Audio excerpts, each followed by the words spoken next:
हर चुनाव महत्वपूर्ण होता है, ऐतिहासिक होता है और जीतने वाले और हारने वाले सबके लिए कुछ न कुछ वो सिखा कर जाता है।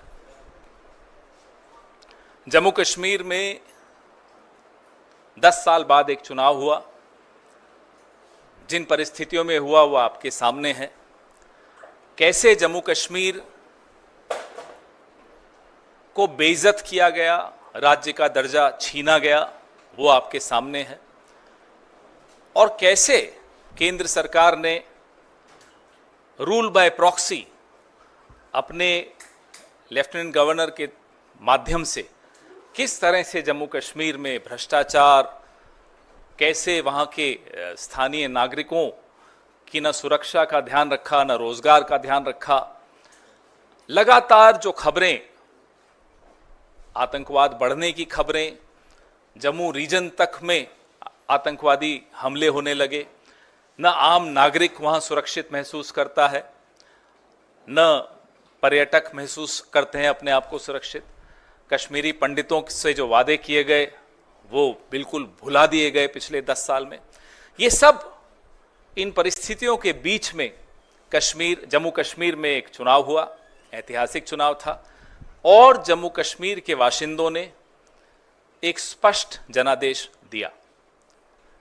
जम्मू कश्मीर, आज भी हम उसको राज्य ही मानते हैं, तो मैं तो यही कहूँगा कि जम्मू कश्मीर राज्य के लोगों को बहुत बहुत मुबारक कि उन्होंने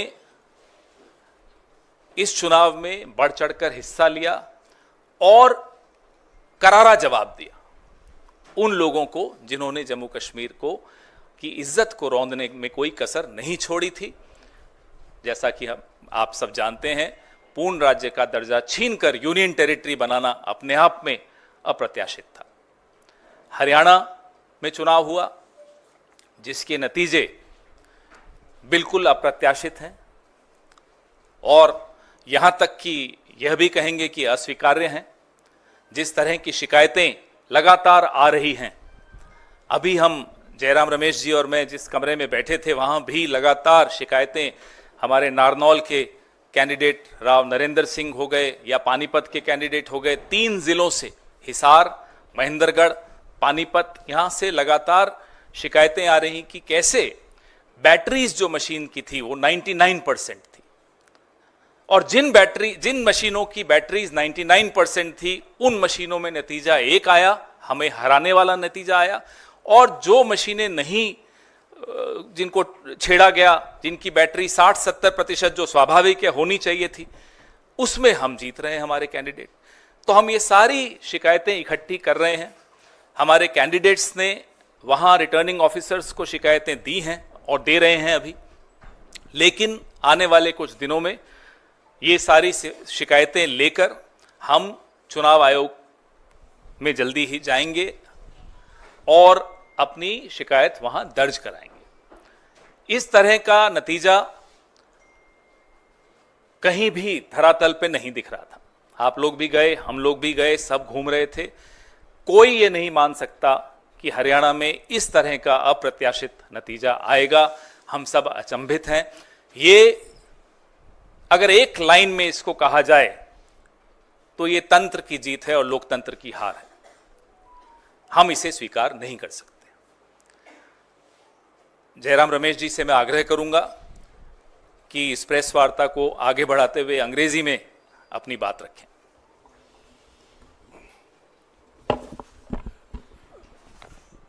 मैं सिर्फ ये बात कहूँगा कि जम्मू और कश्मीर के जनता ने स्पष्ट जनादेश दिया है नेशनल कॉन्फ्रेंस और इंडियन नेशनल कांग्रेस के गठबंधन को। भारी बहुमत से उनको जिताया है। सरकार बनेगी, साझा कार्यक्रम होगा और पूरा प्रयास किया जाएगा। हम पीछे नहीं हटेंगे। इस गठबंधन सरकार की प्राथमिकता यूटी को फिर से पूरे राज्य का दर्जा मिलना ज़रूरी है और यही प्राथमिकता होगी। और भी मुद्दे हैं, विकास से जुड़े हुए मुद्दे हैं, साझा कार्यक्रम दोनों पार्टियों की मैनिफेस्टो भी है, साझा कार्यक्रम भी तैयार किया जाएगा और एक पारदर्शिता से जवाबदेही और संवेदनशील सरकार ये गठबंधन जम्मू और कश्मीर की जनता को देगी। हरियाणा के संदर्भ में हमने चुनाव आयोग से आज दोपहर से लगातार शिकायत कर रहे हैं, उनसे जवाब भी आया है, उस जवाब का जवाब भी मैं दे रहा हूं और उसके बाद भी 3 या 4 जिलों से बड़े गंभीर शिकायत आए हैं।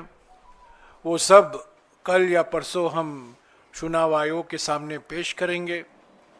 पर मैं फिर से दोहराना चाहता हूं, हरियाणा के चुनाव के नतीजे अप्रत्याशित हैं, आश्चर्यजनक हैं और इसको हम स्वीकार नहीं कर सकते।